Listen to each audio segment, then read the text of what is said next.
جو بھی کھولتا ہے اپنی بزنس، ہم نے ان کے جو مینیجرز ہیں ان کے اوپر ذمہ داری دی ہوئی ہے کہ کون سے وہ ایس او پیز ہوں جن کے اوپر عمل کرنا چاہیے آپ کو. تو جو کرونا ٹائیگرز کی ہمیں سب سے زیادہ ضرورت تھی کہ وہ اس کے اوپر عمل کروائیں، لوگوں کو جائیں سمجھائیں، کیونکہ ہر کسی کو نہیں سمجھ آ رہی کہ یہ جو کرونا وائرس ہے یہ کیا چیز ہے. ہر کسی کو نہیں سمجھ آ رہی کہ کیوں ضروری ہے فاصلہ رکھنا، کیوں ضروری ہے کہ ہمیں احتیاط کرنا. تو اس لیے ہم نے یہ فیصلہ کیا تھا کہ کرونا ٹائیگرز جا کے لوگوں کے اندر یہ شعور پیدا کرے. تو پہلے تو مجھے خوشی یہ ہوئی کہ جب ہم نے، اور ہم وہ واحد ملک تھے مسلمان دنیا میں جس نے فیصلہ کیا کہ رمضان کے دوران ہم تراویحاں بند نہیں کریں گے، ہم اپنی مسجدیں کھلی رکھیں گے. اور ہم نے پھر یہ فیصلہ کیا کہ لیکن ہم مسجد جب کھلی رکھیں گے تو وہ ایس او پیز کے مطابق جو بھی جائے گا مسجدوں میں تو اس کو ان کے اوپر عمل کرنا پڑے گا. تو پہلے تو میں علماء کا شکریہ ادا کرنا چاہتا ہوں کہ انہوں نے اس کے اوپر بڑی احتیاط کی. اور دوسرا پھر ہمارے جدھر یہ ٹائیگر رضاکار فورس تھی انہوں نے بھی بڑی احتیاط کی. میں سیالکوٹ کی کیونکہ مجھے پوری خبر آ رہی تھی تو میں آپ کو وہاں بتاؤں کہ وہاں جتنی مسجدیں تھیں تقریباً 3000 سے زیادہ مسجدیں تھیں. تو اگر ہم وہ پولیس کو کہتے بھی تو پولیس تو اتنی تھی نہیں کہ وہ جو ساری مسجدوں پہ جا سکے. تو ادھر ہماری جو ٹائیگر فورس تھی وہ گئے مسجدوں میں اور انہوں نے پوری طرح آگاہ کیا، شعور پیدا کیا. اور بہت بڑی وجہ یہ ہے کہ جو لوگوں نے، ہمارے مخالفین نے بڑا شور مچایا کہ جی مسجدیں بند کریں، ساری دنیا میں مسجدیں بند ہو گئیں، اس سے کرونا پھیل جائے گی. لیکن ہم نے جب بعد میں دیکھا رمضان کے بعد تو مسجدوں کے اندر سے کوئی ایسی آؤٹ بریک نہیں ہوئی، یعنی اس طرح کی جو کرونا لوگ سمجھ رہے تھے پہلے نہیں پھیلی. اور آج ہم دیکھ رہے ہیں کہ دنیا نے اب مسجدیں کھولنی شروع کر دی اور انہوں نے بھی ایس او پیز کے ساتھ کھولنی شروع کیا. تو یہ بہت بڑی کرونا ٹائیگرز کی بڑی اچیومنٹ تھی. لیکن اب جو صورتحال ہے ضروری ہے یہ آپ سب کے، کیونکہ میں خاص طور پہ آج کرونا ٹائیگر سے بات کر رہا ہوں، یہ بہت ضروری ہے آپ کا سمجھنا کہ ہمارا ملک اب ایک اس جگہ پہ کھڑا ہے کہ اگر ہم ابھی بھی لوگوں کو احتیاط کروا دیں اور یہ ایس او پیز کے اوپر ابھی بھی لوگ عمل کرنا شروع کریں تو میرا پورا یقین ہے کہ ہم وہ مشکل وقت سے نہیں گزریں گے جو کئی دنیا کے اندر ملک مشکل وقت سے گزر رہے ہیں. آپ کو اندازہ ہونا چاہیے کہ اللہ نے کتنا کرم کیا ہمارے ملک میں، اور میں اس میں کریڈٹ دوں گا اپنی قوم کو بھی اور اپنی خاص طور پہ جو ہماری ٹیم تھی جس نے جو ہر روز صبح بیٹھ کے جائزہ لیتی ہے اور ہر روز آج بھی فیصلے کرتی ہے. ڈاکٹرز بیٹھتے ہیں کہ ہمیں کیا چیز کرنی چاہیے، کدھر کرونا پھیل رہی ہے، کیا ہمیں قدم اٹھانے چاہیے. تو شروع سے جو ہم نے قدم اٹھائے اللہ کا شکر ہے کہ ہم اس سے بچ گئے.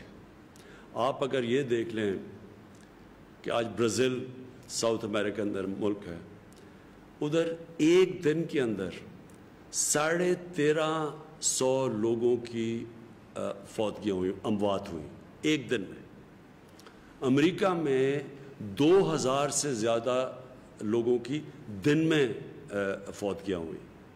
برطانیہ کے اندر بھی تقریباً 2000 پہ پہنچ گئے. کئی شہر تھے، کئی ملک تھے یورپ کے اندر، اٹلی، اسپین، وہاں بھی 1500 2000 تک ایک دن میں لوگوں کی فوتگیاں ہوئیں. اس کے مقابلے میں اللہ کا کرم ہے کہ آج 3 مہینے کے اندر آج پاکستان میں ہماری افسوس سے مجھے کہنا پڑتا ہے کہ 1700 1750 ہماری اموات ہیں، اور بڑی بھی ہیں، تھوڑی بڑی بھی ہیں جو ہمیں پتہ تھا بڑھنی ہے. جیسے لاک ڈاؤن کھلے گا تو ہمیں پتہ تھا کہ کرونا نے پھیلنا ہے. عوام کے لیے اور کرونا ٹائیگرز کے لیے بڑا ضروری سمجھنا ہے کہ کرونا ایک ایسی وائرس ہے کہ جب لوگ جمع ہوتے ہیں تو تیزی سے پھیلتی ہے. تو اس لیے سوشل ڈسٹنسنگ کی جاتی ہے، اس لیے لاک ڈاؤن کیا جاتا ہے. تو آج اگر ہم اور آپ ہم اپنی قوم کو آگاہ کر دیں ایس او پیز کا، اور آج سے ہم جو کرونا ٹائگر، ان کو اب آپ کو میں پوری انسٹرکشنز ہر روز پہنچایا کروں گا. اپنی عثمان ڈار ہمارے جن کو میں نے انچارج بنایا ہوا ہے اس کا ٹائگر کی فورس کا، آپ کو ریگولرلی ہم آپ کو انسٹرکشنز بھیجا کریں گے آپ نے کرنا کیا ہے. ہم آپ کو باقاعدگی سے جو ہماری CCOP جو ہر روز ہم بیٹھ کے سارے ملک کا جائزہ لیتے ہیں، ہاٹ سپاٹس کون سے ہیں، کدھر زیادہ تیزی سے بڑھ رہی ہے، وائرس کدھر پھیل رہی ہے، تو ہم آپ کو وہاں گائیڈ بھی کریں گے.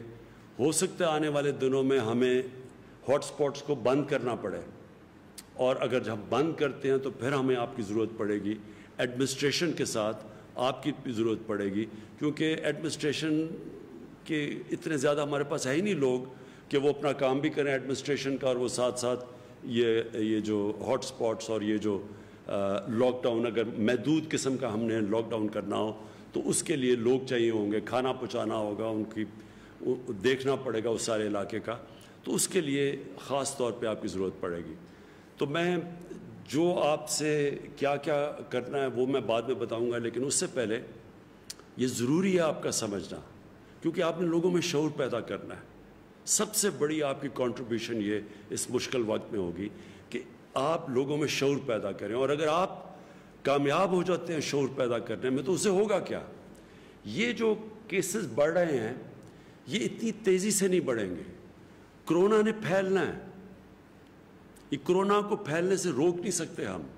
صرف اگر لوگوں کو کمروں میں بند کر دیں تو وہ تھوڑی دیر پھیلاؤ اس کا سلو ہو جائے گا، لیکن رکے گا نہیں، کیونکہ یہ وائرس اس سے پھیلنا ہی ہے. اور اگر ہم بند کرتے ہیں اور لاک ڈاؤن کرتے ہیں تو یہ یاد رکھیں کہ ساری دنیا میں لاک ڈاؤن کا جو اصل نقصان ہے وہ ہمارے غریب لوگوں کو ہے.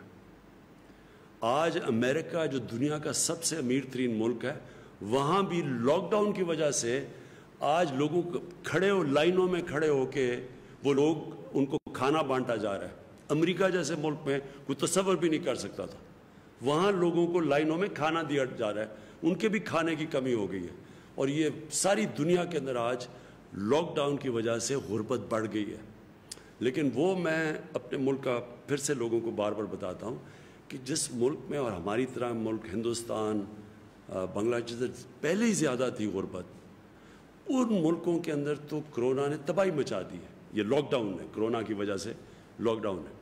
آج ہندوستان کیونکہ انہوں نے بڑا سخت لاک ڈاؤن کیا بنسبت ہم نے جنہوں نے سمارٹ لاک ڈاؤن کیا، اور آج دنیا ساری سمجھتی ہے کہ ان کو سمارٹ